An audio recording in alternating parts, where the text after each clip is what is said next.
মৌলের পর্যায়বৃত্ত ধর্ম এবং রাসায়নিক বন্ধন থেকে ঢাকা বোর্ড 2022 সালে আসা সৃজনশীলের সলিউশন করব। চলো সবগুলা ক খ গ গ প্রশ্নের উত্তর করা হবে আজকে। এর জন্য খাতা এবং কলমটা নিয়ে আসো। আজকের ক্লাসটা হবে মাস্টার ক্লাস। চলো শুরু করা যাক। প্রথম প্রশ্নটা দেখো, আইসোটোপ কাকে বলে? এর জন্য জাস্ট তুমি একটা মৌল লিখে ফেলো, কার্বন কার্বন। বলো তো এদের পারমাণবিক সংখ্যা কত? 6। এটা হলো 12, এটা কত বলো? 14। এটা হলো ভর সংখ্যা 12, এটার ভর সংখ্যা হলো 14। তাহলে বলে ফেলো যে সকল মৌলের পারমাণবিক সংখ্যা 1 বাট ভর সংখ্যা ভিন্ন তাদেরকেই পরস্পরের আইসোটোপ বলা হয়। দেখো খ নাম্বারে কি বলা আছে, পানির আয়নিক গুণফল তাপমাত্রার উপর নির্ভরশীল কেন ব্যাখ্যা করো। ফার্স্টে তো তোমার পানির আয়নিক গুণফল বুঝতে হবে না, কি বলো? চলো আমরা আয়নিক গুণফলটা বুঝে ফেলি। আয়নিক গুণফলকে KW দ্বারা প্রকাশ করা হয়। এটা হলো H+ আয়নের ঘনমাত্রা গুণন হাইড্রোক্সিল আয়নের ঘনমাত্রা। তার মানে এই আয়ন দুটার ঘনমাত্রার যে গুণফল তার নাম হলো আয়নিক গুণফল। কার বলো? পানির। পানিকে তুমি যদি তাপ দাও তাহলে পানি বিয়োজিত হয়ে দেখো কি উৎপন্ন করে, H+ আয়ন উৎপন্ন করবে, আর উৎপন্ন করবে হলো হাইড্রোক্সিল আয়ন। এখন আসো, তাপমাত্রা তুমি যত বাড়াবা এই দুটো আয়নের ঘনমাত্রা তত বাড়বো, আর এই দুটো আয়নের ঘনমাত্রা বাড়লে KW কি বলো? বাড়বে। আর যদি তাপমাত্রা হ্রাস করো এই দুটো আয়নের ঘনমাত্রা হ্রাস পাবে, আর এগুলোর ঘনমাত্রা হ্রাস পালে পানির আয়নিক গুণফল হ্রাস পাবে। তার মানে আমরা বলতে পারি পানির আয়নিক গুণফল তাপমাত্রার উপর নির্ভরশীল। কেন? কারণ পানির তাপ দিলে যেহেতু বিয়োজিত হয়, বিয়োজিত হইলে পারা তাপমাত্রা বাড়লে যেহেতু দুটো আয়নের ঘনমাত্রার পরিবর্তন হয়, আর দুটো আয়নের ঘনমাত্রার পরিবর্তন হইলে যেহেতু KW পরিবর্তন হয়, এর জন্য পানির আয়নিক গুণফল তাপমাত্রার উপর নির্ভরশীল। এখন আসো এই ঘ নাম্বার প্রশ্নের সলিউশন করব। দেখো কি বলছে, উদ্দীপকের মৌল তিনটি ব্যবহার করে দেখাও যে সকল ডি ব্লক মৌলই অবস্থান্তর মৌল নয়। তার মানে এই তিনটা মৌলই হলো ডি ব্লক মৌল। আর এই তিনটা মৌলই কেন অবস্থান্তর মৌল নয় এটাই ব্যাখ্যা করতে বলছে। ফার্স্টে লক্ষ্য করো, আমরা এই পি কিউ আর যে মৌলগুলো আছে সেগুলো আগে আইডেন্টিফাই করে ফেলবো। এখন আসো ফার্স্টে আমরা পি মৌলটাকে আইডেন্টিফাই করতে চাই। দেখো পি মৌলকে যদি আমরা আইডেন্টিফাই করতে চাই তাহলে দেখো পি মৌলের জন্য কি ক্লু দেওয়া আছে, N-1 D1 NS2। দেখো এখানে N এর মান কি দেওয়া আছে বললো তো? 4 দেওয়া আছে। তাহলে এই পজিশনটাতে তুমি লিখে ফেলো 4s2, এই যে 4s2। এরপর 4 - 1 মানে কি বলো? 3d। 3d কি হবে বলো? 1। এরপর ভিতরের গুলা এইভাবে লিখে ফেলো 3p6। তার আগেরটা যেন কি বলো? 3s2। তার আগেরটা কি বলো? 2p6। তার আগেরটা কি বলো? 2s2। তার আগেরটা কি বলো? 1s2। এখন টোটাল ইলেকট্রনগুলা গুনে ফেলো। 2 আর 2 এ 4, 4 আর 6 এ 10, 10 আর 2 এ 12, 12 আর 6 18, 18 আর 19, 19 আর 2 এ হলো 21, 21। তার মানে পি মৌলটা হলো স্ক্যান্ডিয়াম, কারণ 21 নাম্বার মৌল কি বলো? স্ক্যান্ডিয়াম। এখন আসো আমি দেখো কিভাবে স্ক্যান্ডিয়ামটা লিখে ফেলি। এইটাই হলো স্ক্যান্ডিয়াম। তাহলে এখন আসো আমরা অনুরূপ ভাবে কিউ মৌলটা বের করে ফেলি। দেখো কিউ মৌলে কি বলা আছে? NS2। তার মানে N এর পজিশনে 4 দাও, এই যে 4s, আর এখানে 2 আছে দিকে 2 মেরে দাও। দেখো এখানে N এর পজিশনে যদি 4 দাও, 4 - 1 মানে 3। ডি কত বলো? 6। 3d 6। তাহলে লক্ষ্য করো 2 10 12 18 আর 6 24 আর 26, 26 নাম্বার মৌলের নাম কি বলো? আয়রন। তাহলে কিউ মৌলটা হলো আয়রন। এখন আমরা আর মৌলটা বের করে ফেলি। আর মৌলে দেখো N-1 D10 NS2 লেখা আছে। তাহলে N এর পজিশনে 4s লিখে 2 দিয়ে দাও, আর ডির জায়গায় কি দিয়ে দাও? 10। তাহলে টোটাল ইলেকট্রনগুলো যদি গুণো তাহলে হবে 30। এর তাহলে বলো 30 নাম্বার মৌলের নাম কি? জিঙ্ক। তার মানে পি হলো স্ক্যান্ডিয়াম, এফ কিউ হলো আয়রন এবং আর হলো জিঙ্ক। এখন সেইগুলা থেকে আমাদের কি সলিউশন করতে বলছে? এখানে বলা আছে যে আমাদের এই তিনটাই ডি ব্লক হলেও তিনটাই অবস্থান্তর মৌল নয়, এটাই আমাদের ব্যাখ্যা করতে হবে। দেখো এখন আমরা already P Q R identify করে ফেলছি না? তো পি কিউ আর কিন্তু ডি ব্লক মৌল। কেন ডি ব্লক মৌল? হয়েছে দেখো এটা ডিতে ইলেকট্রন আছে, এটা ডিতে ইলেকট্রন আছে, এটা ডিতে ইলেকট্রন আছে। কারণ ডি ব্লক মৌল হওয়ার জন্য ইলেকট্রন লাগবে D1 থেকে D10। তাহলে মৌলটা ডি ব্লক হয়। তাহলে কি আমরা তিনটাকে ডি ব্লক বলতে পারি না? এখন এই তিনটা মৌলের মধ্যে দেখবো কোনটা কোনটা অবস্থান্তর মৌল। তো অবস্থান্তর মৌল হওয়ার জন্য দুইটা শর্ত মানতে হবে। নাম্বার ওয়ান, মৌলটাকে ডি ব্লক হতে হবে। ডি ব্লক মৌলের বৈশিষ্ট্য যেন কি, সর্বশেষ ইলেকট্রন D1 থেকে D10 থাকতে হবে।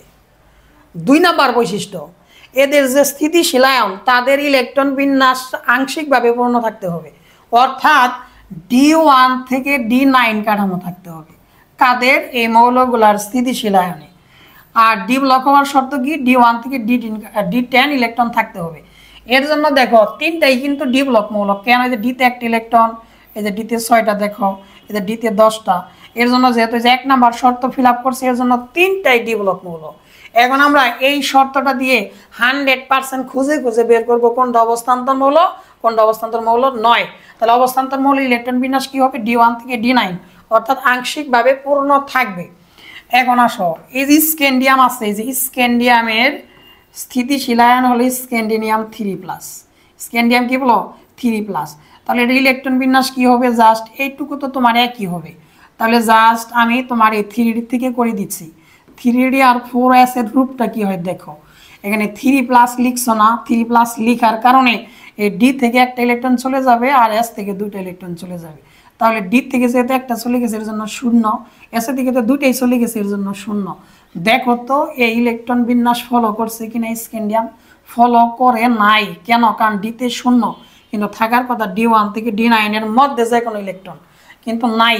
এর জন্য স্ক্যান্ডিয়াম অবস্থান্তর মৌল নহে। স্ক্যান্ডিয়াম শুধুমাত্র ডি ব্লক মৌল, অবস্থান্তর মৌল নহে।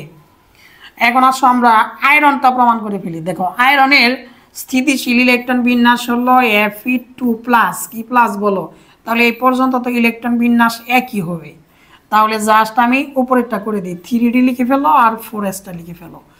দেখো 2+ বলছো না, এর জন্য জাস্ট 4s থেকে এই দুটো ইলেকট্রন কাট অফ হয়ে যাবে, চলে যাবে।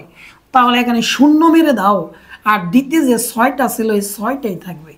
দেখো D1 D9 এর ভিতরে 6 পড়ে না, এর জন্য এই আয়রনটা হলো অবস্থান্তর মৌল। তাহলে অবস্থান্তর মৌল কেরা বলো, আয়রন হলো অবস্থান্তর মৌল। এখন আসো জিঙ্ককে প্রমাণ করে ফেলি, জিঙ্ককে প্রমাণ করে ফেলি। দেখো জিঙ্কের স্থিতিশীল আয়ন হলো জিঙ্ক 2+। তাহলে এই পর্যন্ত তো ইলেকট্রন বিন্যাস একই থাকবে 3p6 পর্যন্ত।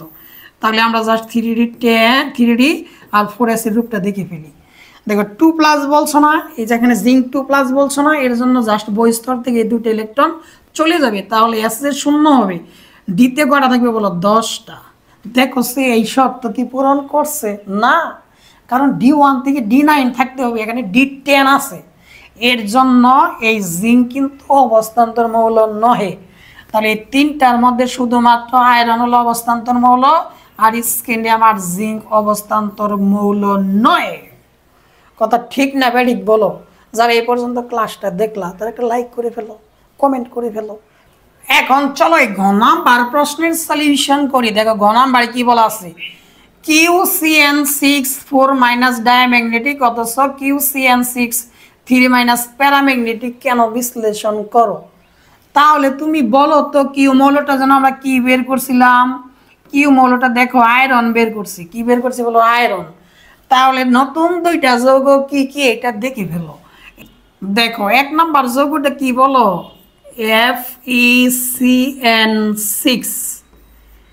এরপর জাস্ট ব্রেকেট দিয়ে লিখে ফেলো 4- কি মাইনাস বলো, 4-। আর দেখো তো এই যৌগটা কি হয়, লিখে ফেলো FeCN6। আর কি বলো এখানে 3-। তাহলে অলরেডি আমরা দেখো এই কিউ যে মৌলটা আয়রন বের করার পরে দুইটা যৌগ অলরেডি লিখে ফেলছি। এখন মিশনটা হলো এই দুইটা যৌগের মধ্যে কোনটা ডায়াম্যাগনেটিক আর কোনটা প্যারাম্যাগনেটিক এটা আমরা বের করে ফেলবো। এখন আসো আমরা এই যৌগটা নিয়ে কাজ করবো, এটা কি ডায়াম্যাগনেটিক না প্যারাম্যাগনেটিক এটা প্রথমে প্রমাণ করব। দেখো এই যৌগটাই আমি এখানে লিখে রাখছি। তাহলে ফার্স্টের মিশন হলো এই যৌগটার কেন্দ্রীয় পরমাণু হলো আয়রন, এটার জারণ সংখ্যাটা আমাদের বের করতে হবে। জারণ সংখ্যা কিভাবে বের করে বলো তো, যেটা আয়রনের জারণ সংখ্যা বের করবা এর জন্য আয়রনের জারণ সংখ্যা ধরে ফেলো x। এরপর প্লাস দেও, দেখো তো সায়ানাইডের জারণ সংখ্যা কত -1, গুণ দিবা কি দিয়ে বলো 6 দিয়া, সমান দিয়ে ফেলো, এই যে -4 মাইনাস আছে না, এটা জাস্ট এখানে লিখে ফেলো। এরপর এটা ক্যালকুলেশন করলে কি হয়, এক্স প্লাসে মাইনাসে -6 সমান কি বলো -4, বা এক্স সমান কি বলো -4 প্লাস 6, বা এক্স সমান হলো +2। তার মানে এই যোগে আয়রনের জারণ সংখ্যা হলো +2। এখন আসো আমরা কি করি দেখো, আয়রনের ইলেকট্রন বিন্যাসটা লিখে ফেলো। দেখো আমরা আয়রনের ইলেকট্রন বিন্যাসটা অলরেডি লিখে ফেলছি, যেহেতু এই যোগে আয়রনের জারণ সংখ্যা 2+, এর জন্য Ab2+ এর ইলেকট্রন বিন্যাসটা যদি করো, তাহলে উপরের ইলেকট্রন বিন্যাস থেকে জাস্ট যে পার্থক্যটা হবে তা হলো বহিস্তর থেকে 2টা ইলেকট্রন চলে যাবে, তাহলে 4H শূন্য হয়ে যাবে, আর 3D-তে যে 6 আছে 6ই থাকবে। এখন তুমি যে কাজটা করবা তা হলো জাস্ট এই যে আয়রনটা লিখে ফেলো। আয়রন 2+ এর জন্য আমরা এই অরবিটাল কাঠামোগুলো দেখে ফেলি। দেখো Ab2+ এর জন্য এটা হলো 3D অরবিটালের সেট, এটা হলো 4s এর, এটা কি বলো 4p এর। এখন দেখো এই 3D-তে 6টা ইলেকট্রন আছে না, তাহলে হুন্ডের নীতি অনুযায়ী 6টা ইলেকট্রন ধুমধারাক্কা দিয়ে ফেলো, 1 2 3 4 5, আর প্রথম ঘরে আরেকটা ঢুকে যাবে, এইটাই হলো 3Dর অবস্থা। 4s-এ কি হবে বলো, কোনো ইলেকট্রন যাবে না, 4p-তেও কোনো ইলেকট্রন যাবে না। এখন আসো তুমি যখন যৌগটা লিখবা, কি যৌগ বলো FeCN6 কি মাইনাস বলো 4 মাইনাস, তখন কি হয় সেটা লক্ষ্য করে দেখো। এখন দেখো এই যৌগ দিয়ে যখন তুমি কাঠামোটা লিখবা তখন কি হয়, দেখো এখানে শক্তিশালী লিগ্যান্ড হলো সায়ানাইড লিগ্যান্ড। এই সায়ানাইড লিগ্যান্ড যদি কোনো জটিল যৌগে থাকে, তাহলে ডি অরবিটালের যে ইলেকট্রনগুলো আছে সবগুলোকে যুগল বেঁধে ফেলবে, যুগল বেঁধে ফেলবে। তাহলে দেখো এখানে তো যুগল অলরেডি আছেই, যুগল অলরেডি আছেই, দেখো এই দুটা যুগল বেঁধে এই ঘরে ঢুকে যাবে, এই দুটা যুগল বেঁধে এই ঘরে ঢুকে যাবে। এখন আসো বাকি যে ঘরগুলো আছে এই ঘরগুলাতে কি কোনো ইলেকট্রন আছে, নাই, এর জন্য সায়ানাইড লিগ্যান্ড কি করবে, জাস্ট এইখানে ঢুকে যাবে, সায়ানাইড লিগ্যান্ডগুলো ঢুকে যাবে, সায়ানাইড লিগ্যান্ডগুলো ঢুকে যাবে। কিভাবে ঢুকবে, তার অযুগ্ম ইলেকট্রন, তার মুক্তজোড় ইলেকট্রন নিয়ে ঢুকে যাবে, সায়ানাইড তার মুক্তজোড় ইলেকট্রনগুলো নিয়ে ঢুকে যাবে, সায়ানাইড তার মুক্তজোড় ইলেকট্রনগুলো নিয়ে দেখো ঢুকে যাবে। তাহলে দেখো টোটাল এখানে কোন ধরনের সংকরণ হয় একটু খেয়াল করে দেখো। দেখো সে ডিতে কয়টা, এটা হলো 3D স্ট্রাকচার, এটা কি বলো 4s, এটা হলো 4p।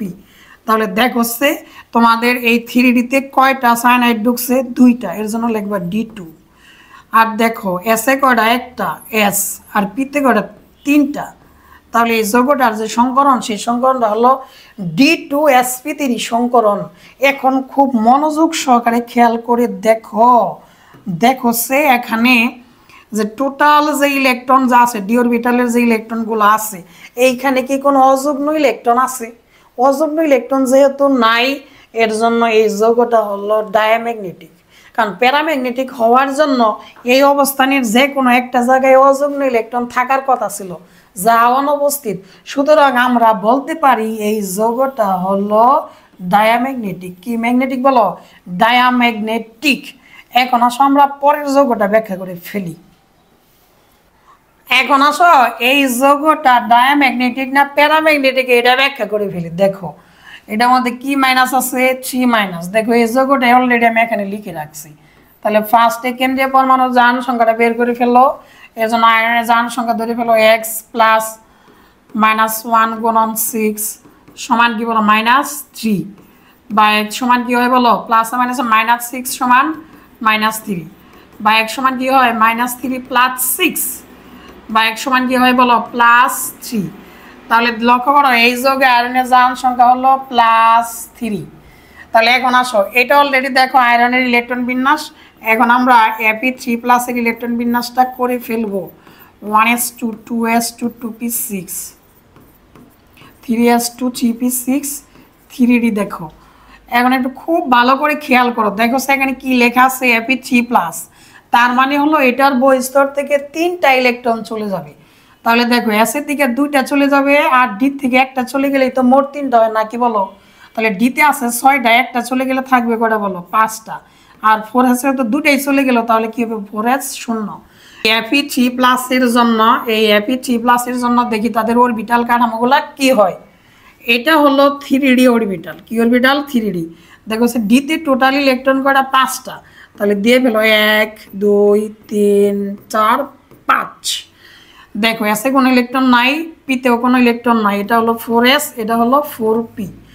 এখন দেখো যৌগটা কি? FeCN6 3-, এখানে 3- দিয়ে ফেলো। দেখো এখানে সায়ানাইড যেহেতু শক্তিশালী লিগ্যান্ড, এর জন্য যে ইলেকট্রনগুলাকে সে যুগল বেঁধে ফেলবে। এখানে দিয়ে ফেলো 2টা, এখানে দিয়ে ফেলো 2টা।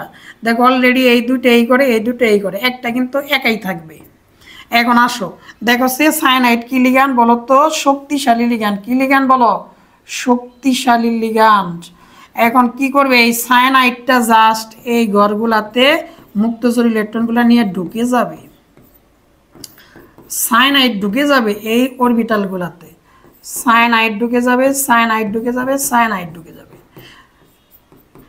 কিগুলা নিয়ে বলো? মুক্তচর ইলেকট্রন নিয়ে ঢুকে যাবে। এভাবে সে সন্নিবেশ বন্ধন গঠন করবে।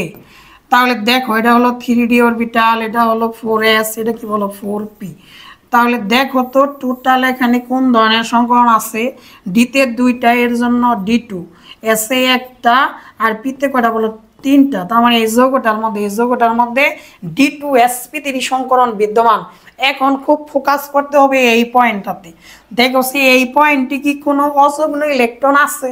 জি স্যার, অযুগ্ম ইলেকট্রন আছে।